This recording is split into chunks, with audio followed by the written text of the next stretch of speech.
Hello everyone, this is my Module 15 case study for AEP 858. Essentially, here's what's going on. We have a high school that has around 965 students. The population is somewhat diverse, increasing in diversity, but they highly value their athletics, their extracurricular activities, football team, things like that. Most of the population comes from middle SES homes. Some are higher income families, some are lower income families, but mostly right in the middle. We have a low teacher turnover rate, so we're maybe only hiring 1 to 2 new teachers per year, and we are located close to a metropolitan area. The individuals involved in this, we have first year principal, which we are assuming is me.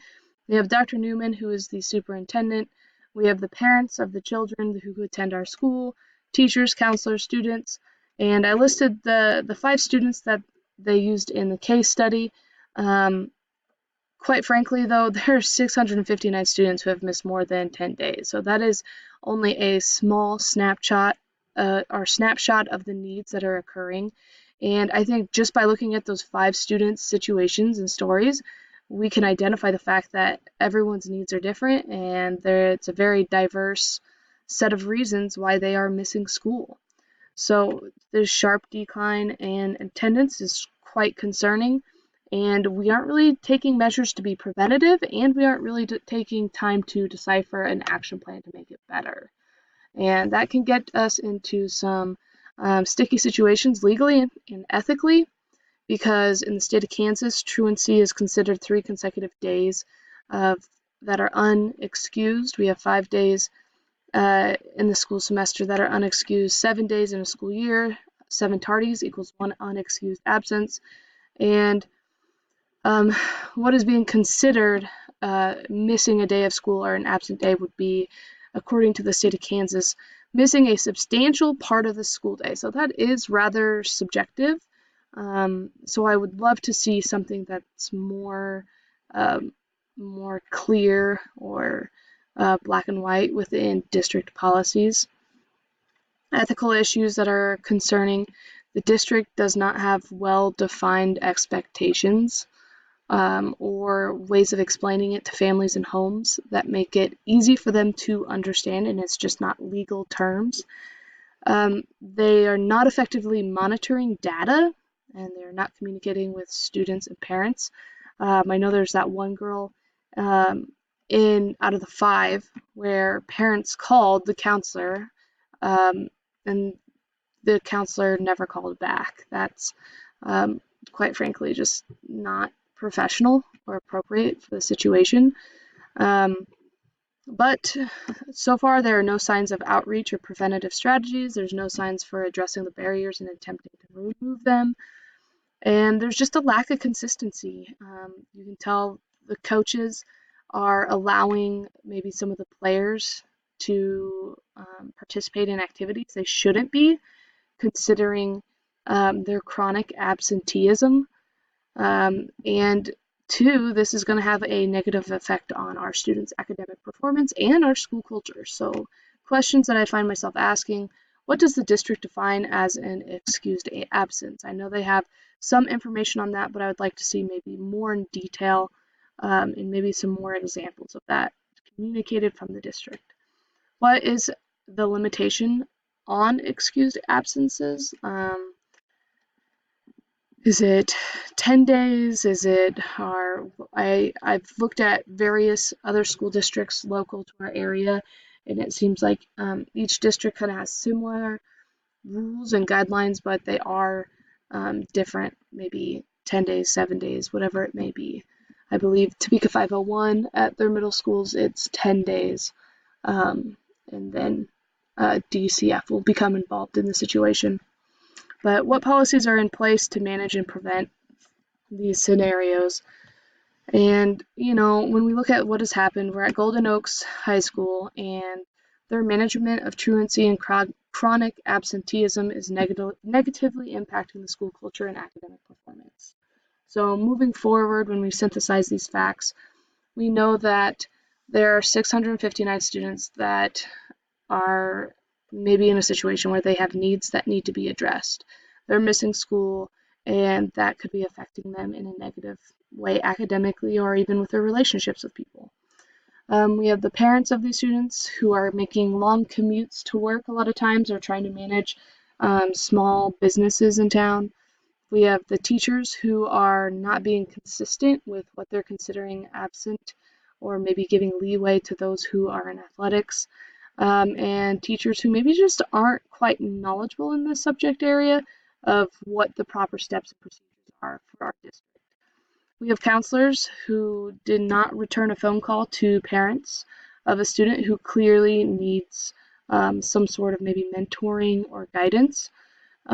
Counselors who are not managing or watching the data of absenteeism in the school. We have secretaries, and I didn't see any mention of secretaries making phone calls home when students aren't at school.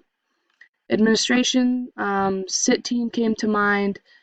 Like, where is the sit team? Is there any other administration or maybe like a truancy officer in the building? What about our athletic director and our coaches? Where are they at in this picture?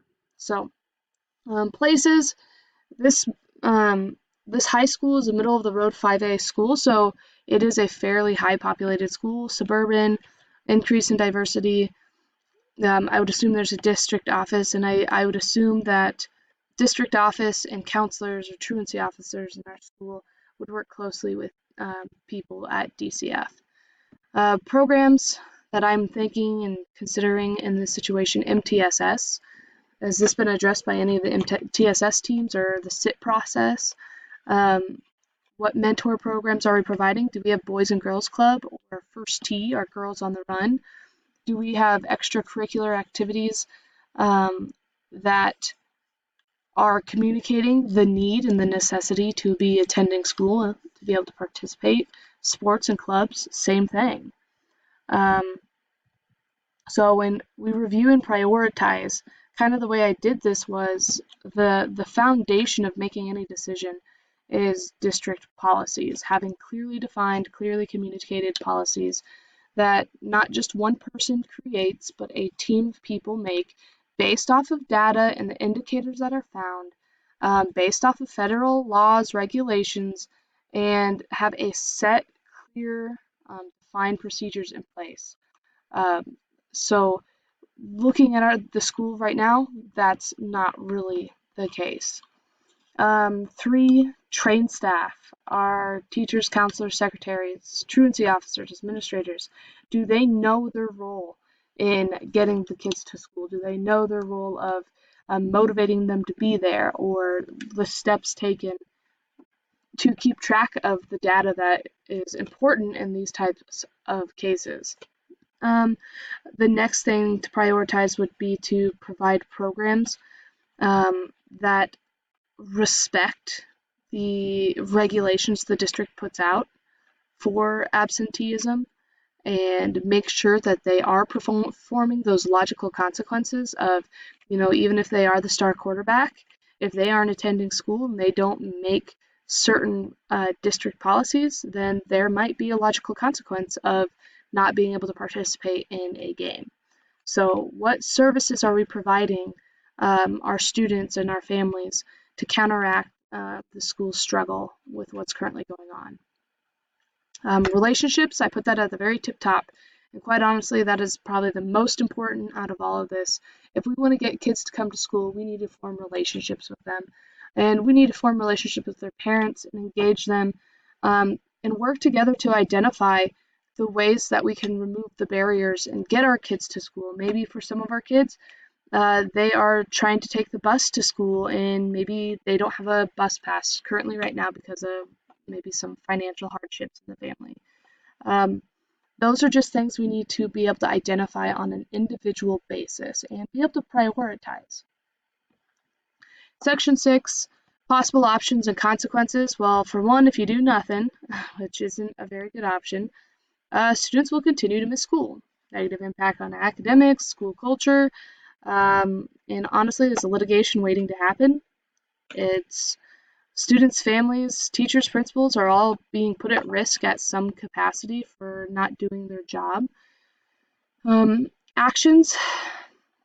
Well, we could follow current district policies in regards to absenteeism and kind of keep it maybe vague as it currently is stated, or we could just use personal judgment and, as the principal, decide based off of those vague descriptions provided by the district what each course of action is for each individual student, which I wouldn't necessarily do either, purely that just for the sheer fact of that's quite subjective. Or the third action I have is, as a team, amend the student handbook and the district policies to consistently prevent and address these issues. The diversity of the issues I'll mention as well. Strategies you could use, you could start a SIT process for these students. 659 SIT processes, though, seems quite illogical, though, at this point, and logistically a nightmare. In some cases, I'm guessing some of these need to contact DCF. Teachers can do that, counselors can do that. Literally anyone has the right to contact them. Hold a community meeting to address the concerns and explain the course of action with the improvement plan. I think, importantly, we need to be able to communicate our plan and have everyone on the same team to work together. Section 7, evaluate your options. Do nothing, negative impact on the school. Wouldn't do that. Follow current district policies. I would maintain a lot of the district policies that they have, just maybe make them more specific, because if we continue with the way we are, students' grades will continue to drop, and so will student motivation, especially since the only consequence that's really given is that, like, the teacher can take away so many points off their final grade. That's not really going to motivate students to come to class more, I don't feel like. Manage it case by case. Like I said earlier, using personal judgment can leave people at risk for litigation, and it's just subjective. Amend district policies, maybe make it less subjective, provide protective measures for staff and families alike, and utilize things like the SIT process or MTSS. Even though at this point it'd be a logistical nightmare, but that's something we should be looking into for the future. And we need to have community meetings held to address concerns and course of actions for an improvement plan, so we can have all our I's dotted, our T's crossed, and have it communicated to parents and families as well. So a lot of pros and cons mixed in that, and a lot of ways you can go about it. So looking at all those options and trying to decide how to implement this, one, I would get a team together, so whether that's superintendent, head of secondary education. I would get a team, we'd evaluate the data, look at the indicators, and identify ways of keeping that documentation in the future. Identify those who should know and when, what our plan is and how we're going to execute it, and revise district policies appropriately. For example, one thing I would revise is the fact that maybe our secretaries, which are some of the most important people in the school and severely underpaid, but that the secretaries have to call home if a student is gone within an hour of the school day starting. I think those types of changes would help a lot. 5, meet with staff and educate and train them on district amendments. And quite frankly, if staff isn't willing to make those changes or put them into play, then there needs to be logical consequences for our staff. Meet with staff in smaller groups according to their role in the matter, so secretaries, counselors, make sure, because each person's role is maybe a little bit different. Meet with parents and community members to present the appealed policies. Meet with all, and when you execute the plan, we need to make sure we meet all state and federal laws. Like I said, secretaries, counselors, begin the SIT process. And quite frankly, if this plan doesn't work, then the team just needs to meet again. And we need to look over the data again, see kind of reasons for the failure, and then repeat the process as many times as needed until we start finding those successes and find those things to hold on to and continue. So that's kind of my evaluation of this case study. If you have any questions, feel free to ask. So thank you. Bye.